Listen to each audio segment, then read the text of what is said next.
A paz do Senhor, meus amados irmãos, vamos orar. Senhor Deus, eterno Pai, Pai querido, graça te damos na manhã desse dia pela oportunidade de estarmos aqui, Senhor. Poder ministrar a Tua palavra, mais uma vez, coloco-me inteiramente na dependência do Senhor. Venha falar conosco, Pai, em o nome de Jesus. Amém. Meus amados, estamos nesse primeiro trimestre de 2024, estudando sobre o corpo de Cristo, origem, natureza e vocação da igreja no mundo. Pastor José Gonçalves, pastor presidente das Assembleias de Deus em Água Branca, no Piauí, é o comentarista desse primeiro trimestre. E nesta manhã estaremos estudando a lição número 10, dando continuidade nas ordenanças do Senhor. Tivemos no ano passado a primeira ordenança, que é o batismo em águas, e hoje a segunda ordenança, a ceia do Senhor. A ceia do Senhor. Nós temos visto que algumas ainda, esse assunto muito discutido, o que é a ceia. No momento estamos celebrando, Cristo está presente, em que sentido ele faz presente? Então há muitas especulações, e essa lição ela nos traz uma clareza muito grande para nós sobre este assunto. Os objetivos desta lição, desta manhã, é apresentar a natureza da ceia do Senhor na tradição cristã, mostrar o propósito da ceia do Senhor e refletir a respeito do modo de celebração da ceia do Senhor. Esses três objetivos que estaremos discorrendo nesta manhã. A introdução diz assim: assim como o batismo em águas, a ceia do Senhor também é uma ordenança dada por Jesus à sua igreja. Dada à sua igreja. Ao longo da história, a igreja tem a ceia do Senhor como uma das celebrações mais significativas. Neste sentido, o cristão pode contemplar a ceia sob três perspectivas. Primeira, olhar para trás, quando contempla Cristo entregando-se em sacrifício vicário na cruz, a morte dele vicária. Segundo, um olhar para o presente, esse olhar para o presente introspectivo, quando vê a sua real condição diante de Deus e como foi alcançada pela graça, favor e merecido. Terceiro, um olhar para o futuro, quando mantém sua expectativa em esperança na segunda vinda do Senhor, ou a segunda vinda de Jesus Cristo. Nesse sentido, a ceia do Senhor é uma cerimônia que deve ser celebrada com reverência, com júbilo, com alegria e a expectativa que é da vinda dele. Então, a introdução aqui, ela relata o que nós vamos estudar. Agora, para nós entendermos a ceia, precisamos voltar na Páscoa. A Páscoa foi instituída por Deus lá no deserto, lá no Sinai, quando o povo de Israel saiu lá do cativeiro. Eles estavam sendo libertos da escravidão física, agora eles tinham dignidade, eles estavam a caminho da terra prometida. Então, ali eles tinham sido libertos da escravidão física, mas não do pecado. Então a ceia foi instituída, aquele cordeiro que foi sacrificado ali na Páscoa, apontava para o cordeiro pascal, que é o Senhor Jesus. Esse cordeiro era um tipo, o cordeiro lá da Páscoa era um tipo de Cristo, e Cristo o antitipo. Então a celebração da Páscoa estava apontando para um cordeiro que libertaria da escravidão espiritual. Então todos os cordeiros, desde aquele lá do Éden, que foi sacrificado para fazer veste para o casal, já apontava para o cordeiro que é o Senhor Jesus Cristo, Cordeiro de Deus que tira o pecado do mundo. O cordeiro que foi sacrificado lá no monte Moriá, quando Abraão foi sacrificar Isaac, apontava para o cordeiro que tira o pecado, o Senhor Jesus. Então, quando Jesus ele reúne ali os seus discípulos, aproximando a sua morte, ele celebra a Páscoa pela última vez, ali com os seus discípulos. Observe que ele celebrou a Páscoa não com toda a multidão. Estava ali presente somente os 12 apóstolos, presente naquela celebração. E ele havia organizado todo aquele cenáculo para aquele momento, ele celebrar a Páscoa. A Páscoa era celebrada, era o cordeiro que era sacrificado, era pão sem fermento, era erva as amargas. Ali ele celebrava a Páscoa, ali retratando o sofrimento do Senhor Jesus, o que ele ia passar e o verdadeiro sentido que ela trazia para nós. Então ali Jesus celebrou a Páscoa e instituiu a ceia do Senhor. Se nós olharmos para o Evangelho de João, capítulo 13 e o versículo 30, nós observamos que ele celebrou a Páscoa, ele deu um bocado molhado para Judas, aquele que um deles havia de trair, e se aquele que eu dei um bocado molhado. E a Bíblia diz aqui no versículo 30, e quando Judas tomou o bocado, saiu logo, e era já a noite. Então ele participou da Páscoa. Os outros evangelhos vai dizer que ele participou da Páscoa e da ceia, mas João faz questão de dizer que ele participou só da Páscoa. Ele não participou da ceia. Ali Jesus estava instituindo a ceia.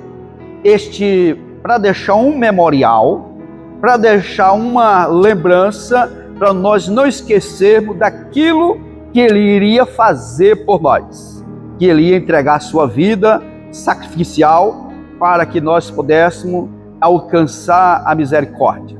E quando ele reuniu ali com os apóstolos, que ele disse que tomando agora o pão, não era mais um cordeiro, era um pão, ele pegou e partiu. Aquele partiu do pão estava simbolizando a comunhão que nós teríamos com ele. A participação que nós teríamos com o Senhor Jesus. A reconciliação novamente do homem para com Deus. O partir daquele pão, ele trouxe esse sentido da reconciliação do homem para com Deus. E ele agora institui a ceia. A ceia é um momento da igreja. Ele instituiu a ceia para a igreja. Porque o povo de Israel, eles continuam aguardando o Messias. Então eles continuam praticando, celebrando a Páscoa. E ali a Páscoa, ele celebra todo ano, ele celebra a Páscoa. E o Senhor Jesus, ele deixou a ceia para nós não esquecermos. Imaginou se ele não tivesse deixado nada para nós lembrarmos do que ele fez por nós? Será que nós lembraria? Não lembraria.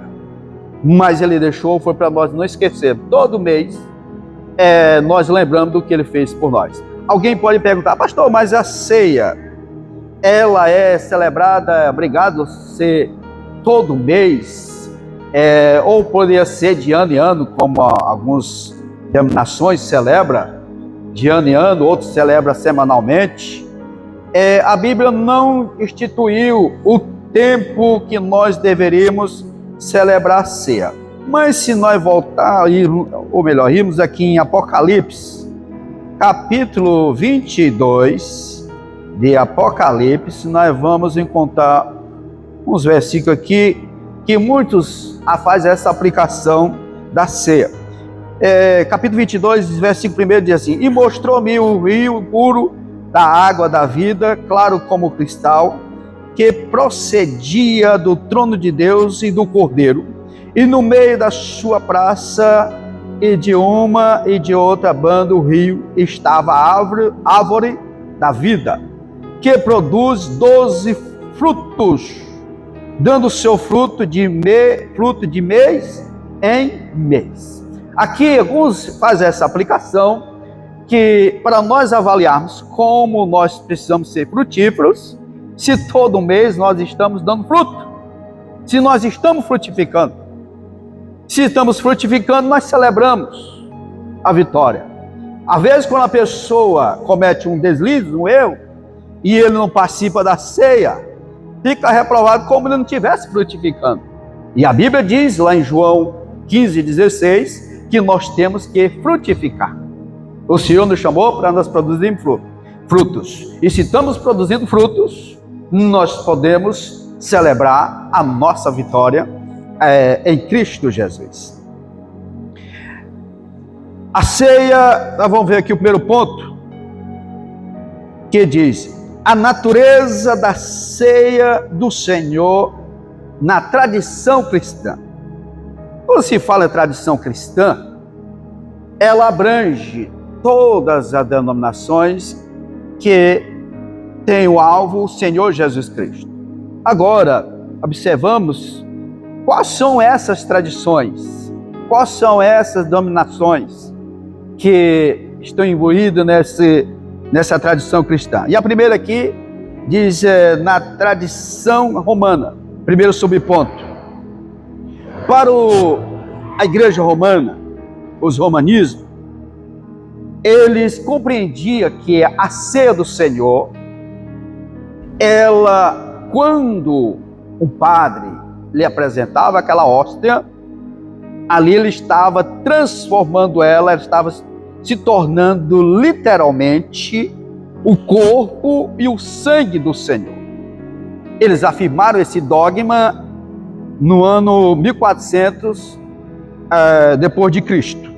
Eles entenderam que ali era apresentado literalmente o corpo do Senhor. Por quê? Porque eles pegavam esse texto de Lucas, capítulo 22, o versículo 19 e 20, que diz: E tomando o pão e havendo dado graça, o partiu e deu-lhe, dizendo: Isto é meu corpo, que é por vós dado. Fazei isto em memória de mim. Semelhantemente, tomou o cálice depois da ceia, dizendo: Este cálice é o novo testamento no meu sangue, que é derramado por vós. Então ele pegou isso aqui literalmente, que após aquela apresentação se torna ali o corpo literal de Cristo. Prova que a ceia, aquela hóstia que eles apresentam, ela não poderia ser mastigada. Ela tinha que desmanchar na boca, porque seria uma aberração a mastigar, como se estivesse mastigando o corpo de Cristo. Então, esse entendimento, e dá um nome-se de transubstanciação, que se torna literalmente o corpo de Cristo. E não é verdade. Primeiro, que Jesus, ele estava lá partindo o pão. Como é que ele, no momento que ele partiu o pão, ele desapareceu e agora apareceu no pão? Não tem lógica. Esse entendimento, né? É sem lógica. Dele estar ali presente naqueles dois eventos. Então, outro entendimento aqui, que ele não tinha como ele estar presente fisicamente no pão nem no cálice. Por outro lado, entende que essas palavras, de forma literal, não é como uma metáfora. Cria problemas de natureza exegética. Então, Jesus diz que ele era o quê? Eu sou a porta. Agora, era a porta giratória, era a porta daquela de levantar? Que tipo de porta? Então, nós vemos que não era literal, era figurado, era como um acesso. Então, a Bíblia ela é rica em linguagem figurada. E aqui eles não pegaram literalmente o texto bíblico, e aquilo é figurado. Ele mesmo diz, lá, capítulo 6 de João, 48, que ele diz, eu sou o pão da vida. Então, ali, ele estava falando no sentido do alimento espiritual para a nossa vida. E não um pão literal como o corpo deles, senão nos tornaria canibais, né? Então, não é literal, é simplesmente figurado. Então, eles pregam a transubstanciação, que é a transformação, após aquela apresentação, se tornar literalmente o corpo. E prova que esse dogma ele foi levado há muito tempo, que após o que sobrava, ele tinha que ser enterrado, porque se era o corpo literal, tinha que ser sepultado, né? E na Jazinha vamos falar um pouco mais sobre isso.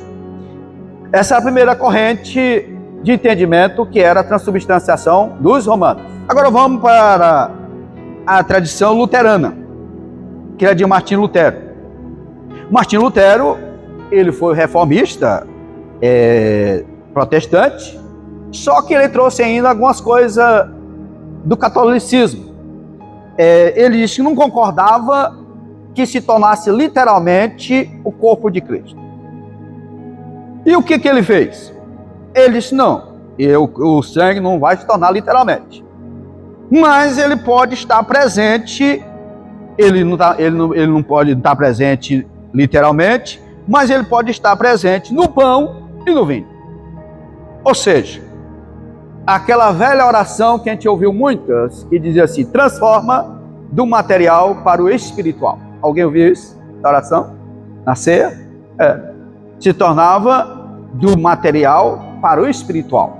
Aqui a razão, porque quando terminava a ceia, alguém que tinha que enterrar ela, despejava o cálice no resto de pão que sobrava e tinha que enterrar, porque ali era considerado algo santo. Não poderia ninguém tocar. As crianças jamais poderiam participar da ceinha, né? Porque a ceia era para quem estava em comunhão. E que criança não tinha esse entendimento, então era proibido. Então, por quê? Considerava agora a consubstanciação. Observa que a primeira transubstanciação, literalmente o corpo de Cristo. A outra disse, não, ele está presente nos dois emblemas. Aí dá o nome de consubstanciação. Então, um erro também. Ele não aceitou a literalidade, mas colocou como se tivesse presente nesses dois emblemas. Ele não havia assim desvencilhado da tradição católica. Ele continuou ainda com algumas crenças de lá. Mas qual a posição pentecostal? Qual que é a posição pentecostal? A tradição pentecostal entende que o pão e vinho não se converteram fisicamente no corpo e no sangue de Jesus, tampouco está presente fisicamente neles. Assim, o pão e o vinho simbolizam, aqui é o símbolo, simbolizam o corpo e o sangue de Jesus. Agora, de que forma que Jesus se faz presente? Vamos abrir a Bíblia, Mateus 18 e 20. Mateus 20 diz, porque onde estiver 2 ou 3 reunidos em meu nome, aí estou eu no meio de quem? No meio deles. A ceia é um culto. E no culto, quando nós reunimos, o Senhor está presente. Ele está presente nesse momento. A presença do Senhor. Mas é um símbolo do corpo e do sangue dele, que foi sacrificado a favor de nós, para que nós pudéssemos ser resgatados, saído da condição que estávamos, para se tornar, fazer parte do corpo de Cristo. Então ele deixou para nós recordar. Ele disse, essa é a posição da maioria dos pentecostais. Nós, na maioria, temos esse entendimento, que é esse. Encontramos respaldo na palavra do Senhor. Também enfatizamos o aspecto memorial da celebração da ceia do Senhor. Esse memorial também, a ceia do Senhor é para quem está em comunhão, para os que estão em plena comunhão. Só com o Senhor Jesus? Não, e com o próximo. Não adianta eu querer ter comunhão com o próximo e eu não ter comunhão com Jesus, ter comunhão com o Senhor e não ter com o meu próximo. É preciso que eu tenha comunhão tanto com o Senhor, sentido vertical, como horizontal. Eu preciso estar em comunhão. A reclamação, já assim nós vamos ver, de Paulo com a igreja de Corinto, que ele estava celebrando para ser a festa do amor, do ágape, era ter comunhão, não estava tendo dissensões, estava tendo discórdia, estavam tendo contendas. E aqui é para quem está em comunhão, e não para dar comunhão. Você não tem poder, ela não tem poder sacramental, ela não tem nenhum poder para isso, para trazer comunhão. Ela para quem está em comunhão. E esse entendimento foi que nós aprendemos no Novo Testamento, não deixa bem claro, sobre essa participação da ceia do Senhor. Então nós vemos aqui no primeiro ponto, que a natureza, o entendimento da ceia. Então, para a igreja do Senhor, ela é um memorial. E quem precisa que está santo, não é o pão e nem o vinho. Quem precisa ser santo, somos nós que iremos participar. Amém? Vamos para o segundo ponto? Agora, o propósito da ceia do Senhor. Primeiro, celebrar a expiação de Cristo, ou seja, o sacrifício dele. Quando nós observamos lá no livro do Gênesis, 14 e 18, diz que Melquisedeque, ele trouxe pão e vinho para ali celebrar a vitória de Abraão contra aqueles reis. Observe que o Senhor Jesus, ele apresentou pão e vinho ali diante dos seus discípulos para celebrar ali a vitória do Senhor e a vitória da igreja. O apóstolo Paulo, ele destacou que o propósito dessa celebração é anunciar a morte do Senhor. É quando nós vimos lá na introdução um olhar para trás.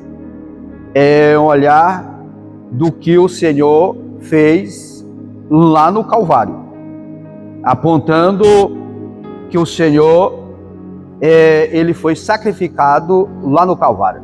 É nós olharmos para a cruz, onde Jesus foi sacrificado no nosso lugar. É olhar para a cruz, é saber que lá o Senhor pagou a nossa dívida, saber que lá ele cravou a cédula da nossa condenação, da nossa dívida, que nós não poderíamos pagar. Olhar para o Calvário é saber que através do sacrifício dele nós fomos justificados. Olhar para o Calvário é saber que nós fomos regenerados, posicionalmente santos e adotados como filhos de Deus. Foi o sacrifício do Calvário. É por isso que o olhar do passado é saber daquilo que Jesus fez. E aqui a celebração da vitória do Senhor lá na cruz.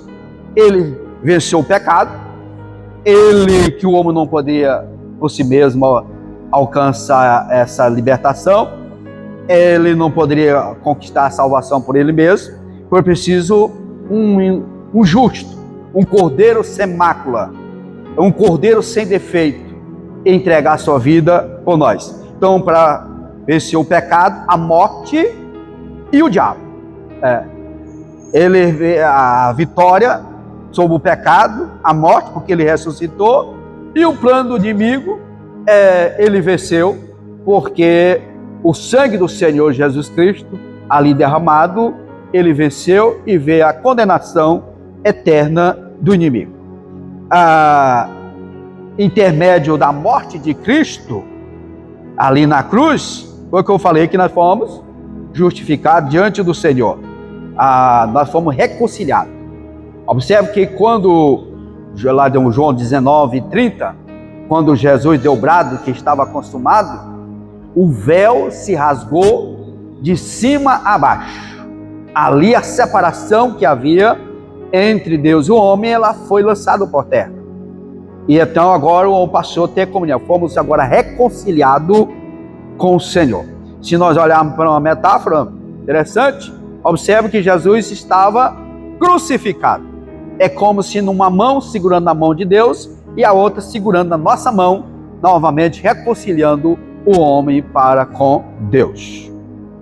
Porque o pecado, ele tinha feito essa separação entre Deus e o homem. Na ceia do Senhor, celebramos a vitória de Jesus lá na cruz, que também é a nossa vitória. Vamos ver o que diz Apocalipse, capítulo 12 de Apocalipse, e o versículo 11.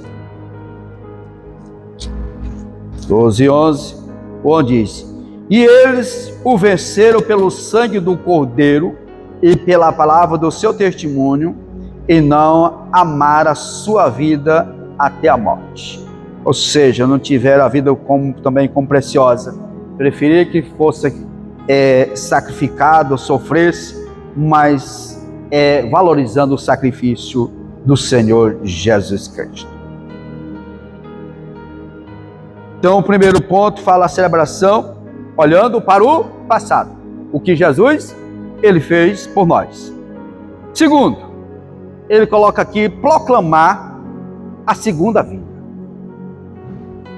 Proclamar a segunda vinda. Segunda vinda de Cristo, que é para buscar a sua igreja. Agora, a segunda vinda do Senhor, ela, para nós, é a nossa esperança viva. A nossa maior esperança é saber que Jesus vai voltar.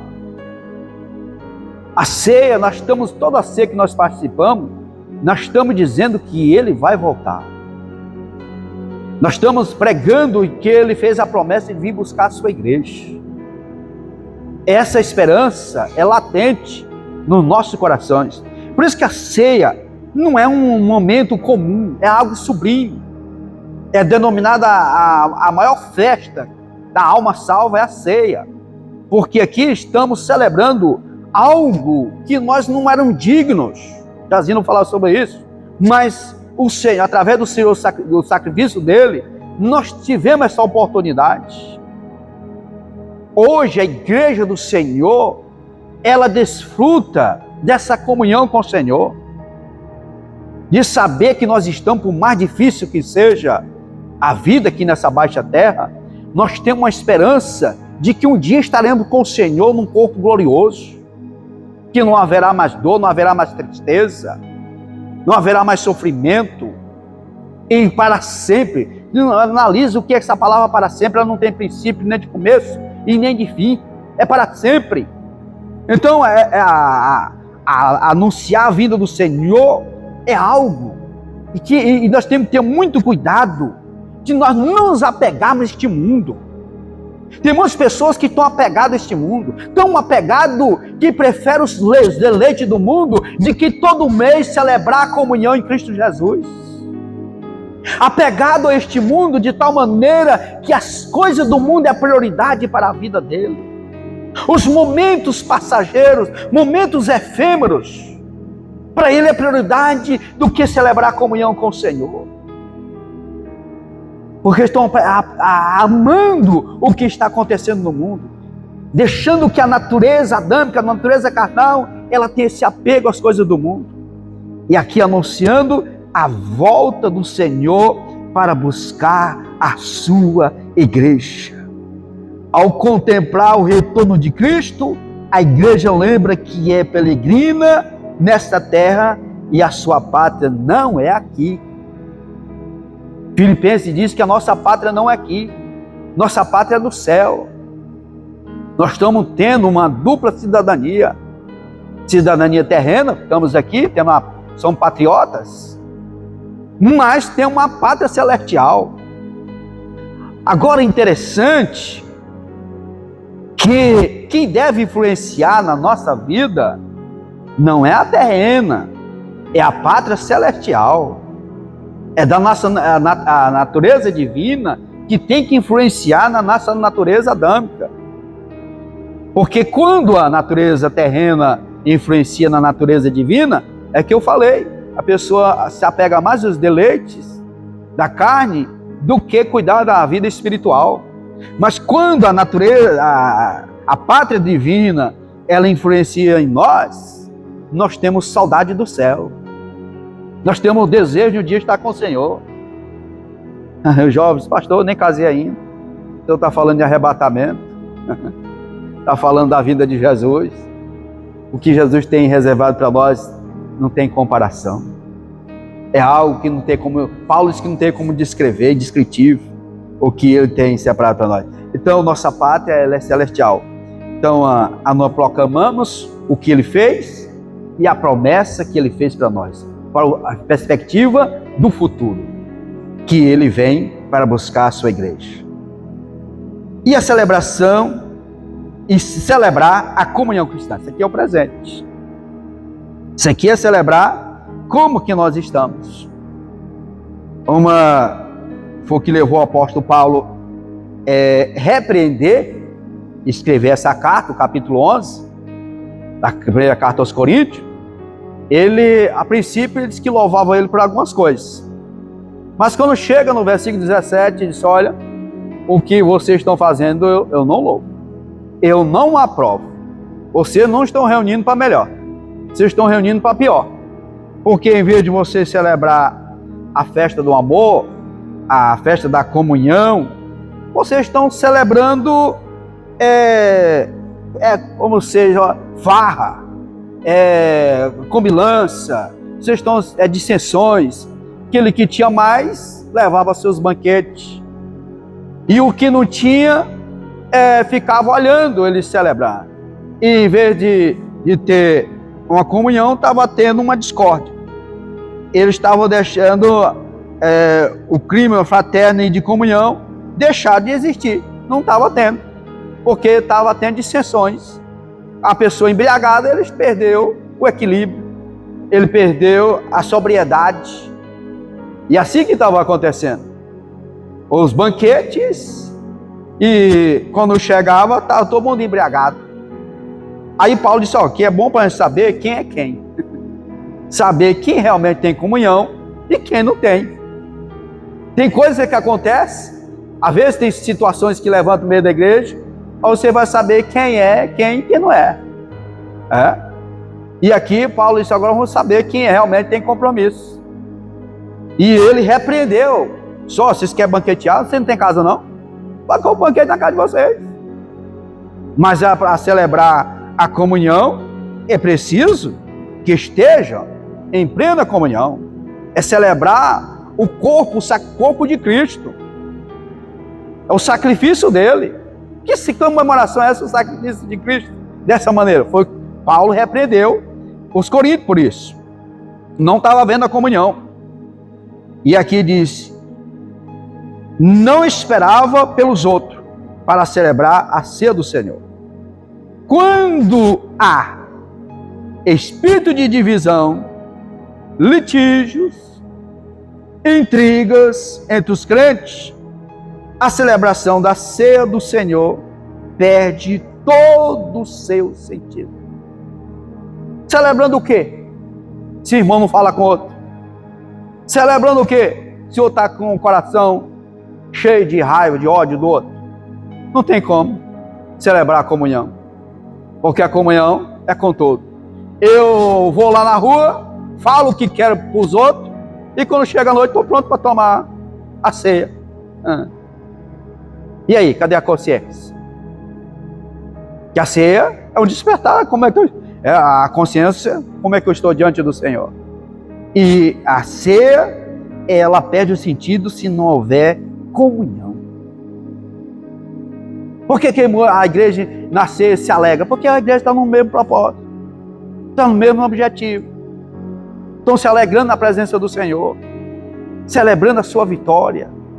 A alma se alegra na presença do Senhor, um chora, um transborda, porque é um momento sublime, porque o coração está puro, o coração está contrito, aquebrantado, o coração está cheio da palavra de Deus. Quem tem um coração cheio da palavra de Deus não tem espaço para rancor, não tem espaço para ódio, não tem espaço para dissensões, não tem espaço para colocar contenda, porque o coração dele não cabe essas coisas. Quem está lá é a palavra do Senhor, é a presença do Espírito Santo do Senhor. E quando a presença do Senhor está, você celebra, você se alegra na presença do Senhor.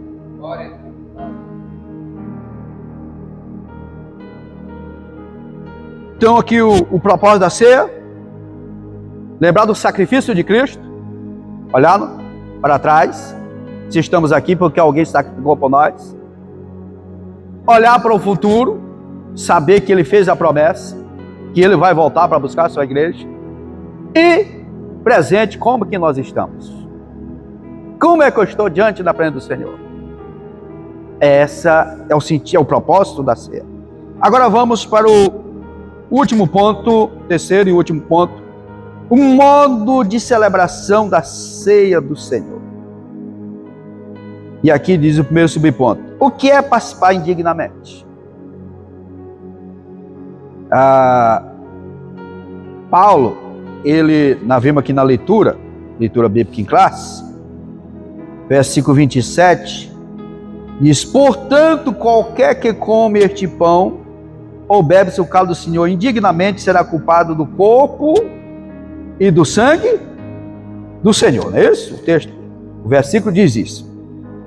Aqui, olhando para essa questão do indigno, aqui o comentador, ele colocou um advérbio, no grego, aqui é um advérbio e não um adjetivo. Porque o advérbio, ele fala de modo ou maneira. Enquanto que os adjetivos, ele indica estado ou qualidade. E aqui ele usou exatamente o advérbio e não o adjetivo. Porque não é o estado como eu estou. Se fosse como estado, nenhum de nós era digno de participar da ceia. Mas ele está falando o modo, a maneira como nós celebramos a ceia do Senhor. E aqui, quando ele se fala da maneira da ceia do Senhor, ele diz que havia lá na igreja de Corinto, estava acontecendo o quê? Estava desordenada, a maneira estava desordenada, quando não esperava uns pelos outros. Havia desordem. E disse, e de maneira indisciplinada.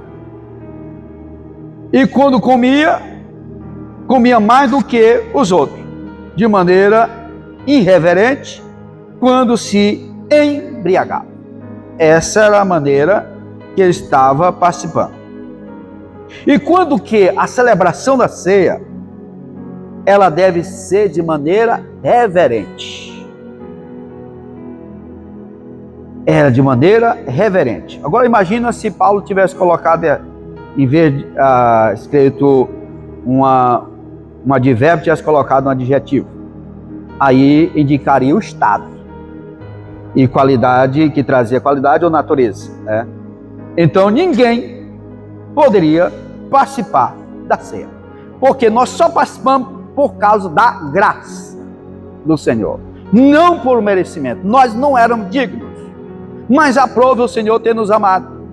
Então, pela graça do Senhor, pela graça de Deus, é que nós participamos da ceia do Senhor.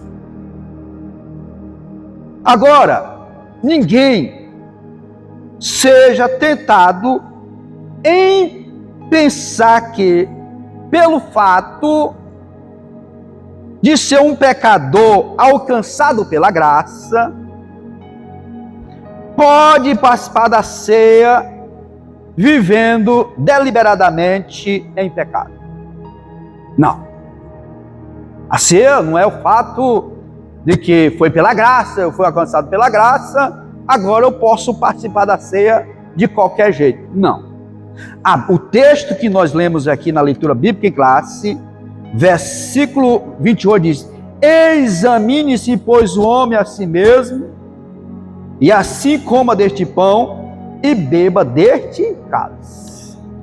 Examine-se, pois, o homem a si mesmo.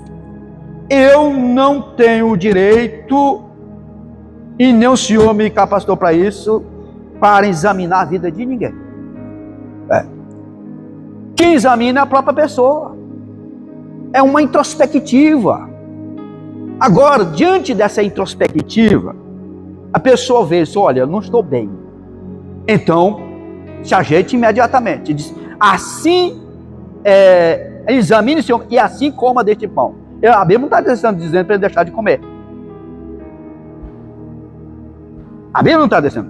Você daria um castigo para um filho seu? Diz assim: ó, seu castigo é ficar 30 dias sem comer. Você daria castigo desse? Não. Né?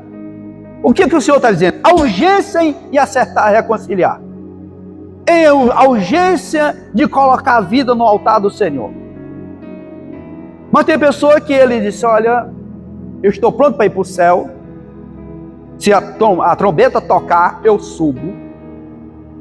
Mas eu não estou pronto para participar da ceia. Eu queria entender isso. Eu queria entender. Meu Deus, se a ceia é comunhão com o Senhor,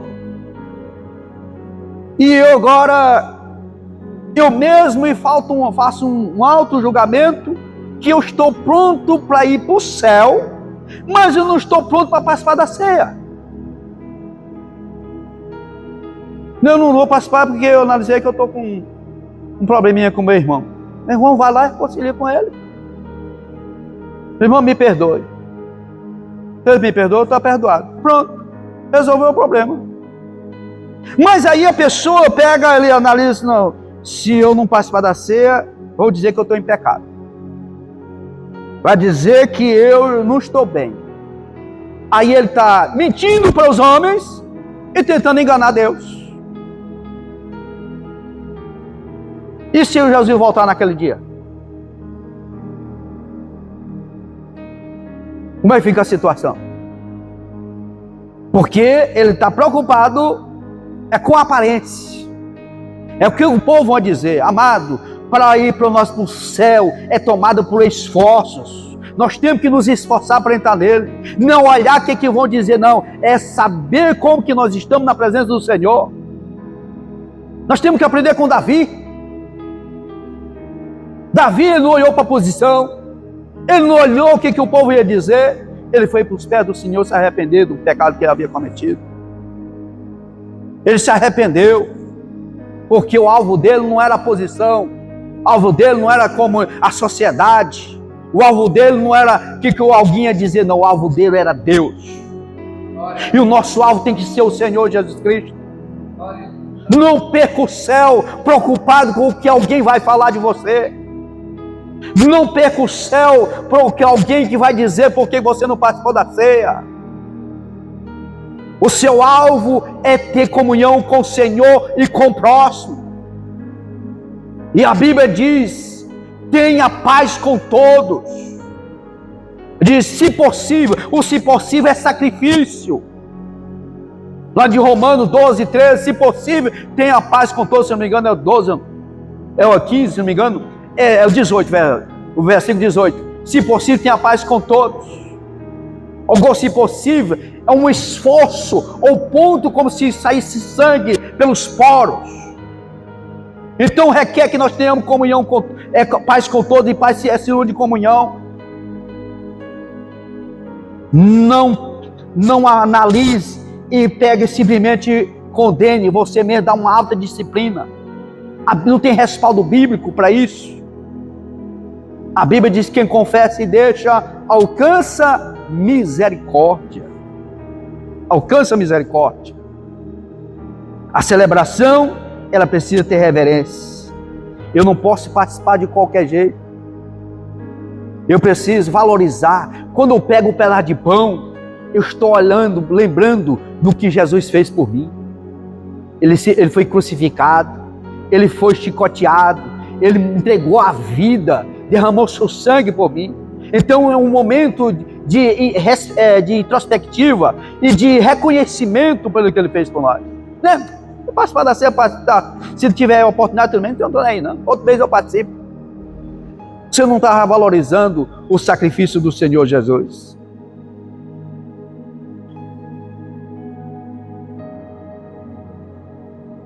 Diz aqui, o que dizer então de quem participa com o pecado não confessado? Pecado não confessado atrai juiz divino. Atrás de um juiz divino. Aí a Bíblia diz que a pessoa não confessa, aí ele começa a ficar fraco. A Bíblia diz, por isso que há entre vós alguns que estão fracos, doentes, e outros que já morreram. Não adianta, mas tomar ceia indignamente vai morrer. Morre espiritualmente.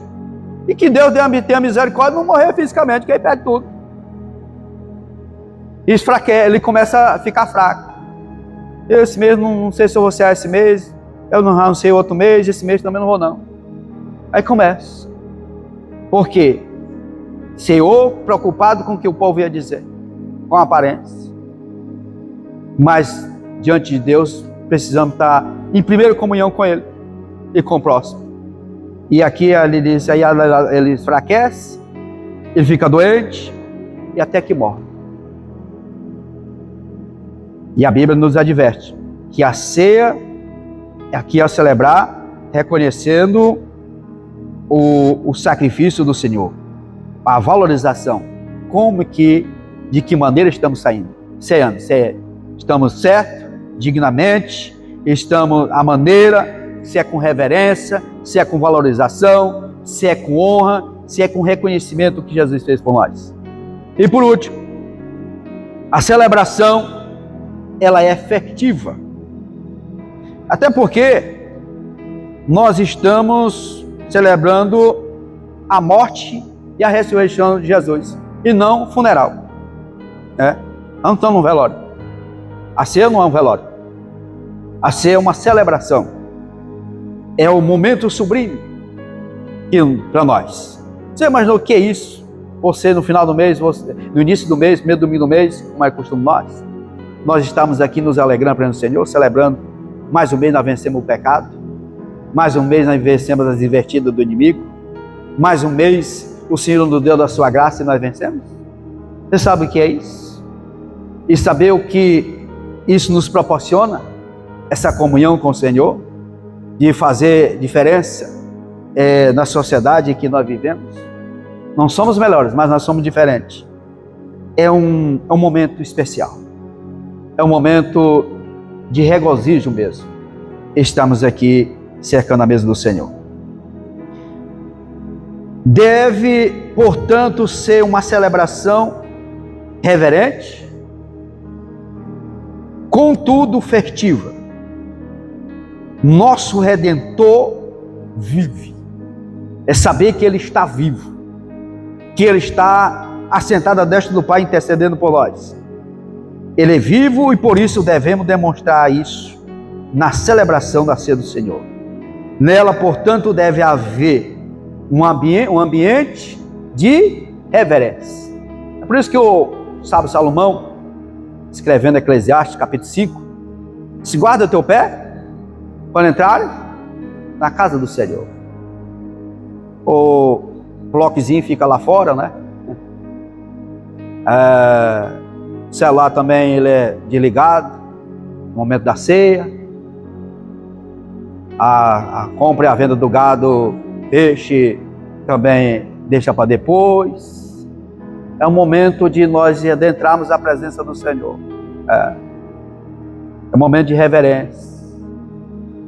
Tem pessoa que chega a casa do Senhor, nem dobra o joelho para orar. Uns que às vezes tem problema de saúde, é entendido. Mas não tem aquela reverência na casa do Senhor. E não é só a ceia, mas todo culto nós estamos prestando ao Senhor.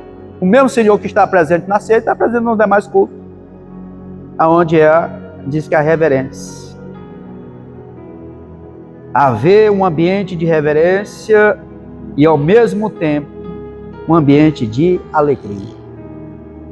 Nós passamos um período recentemente que a pessoa tinha um desejo de abraçar o outro, não podia, né?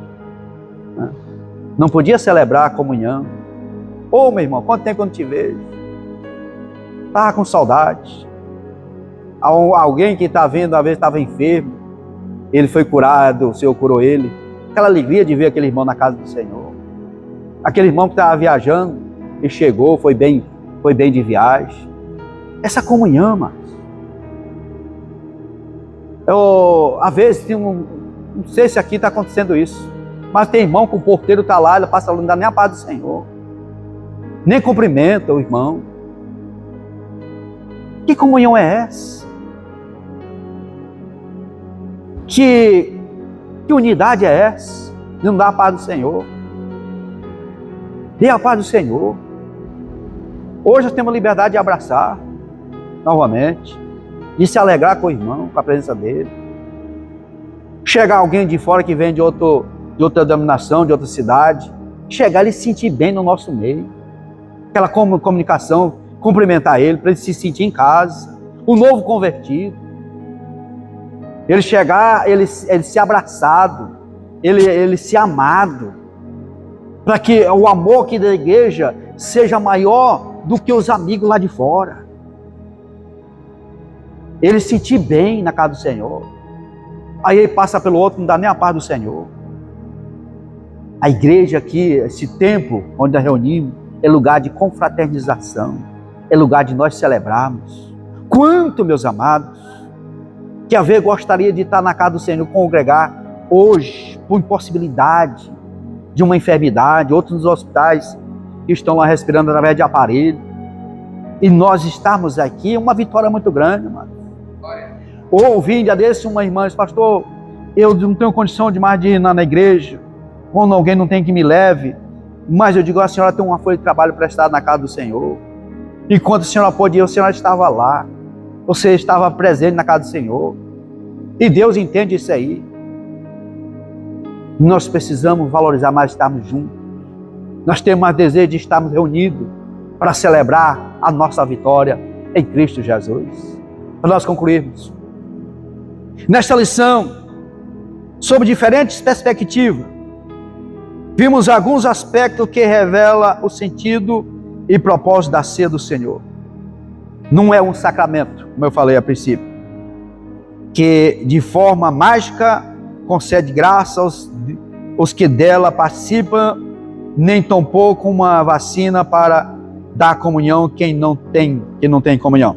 Na verdade, o direito de celebrar essa importante ordenança é o resultado da toda a graça que foi concedida a cada crente.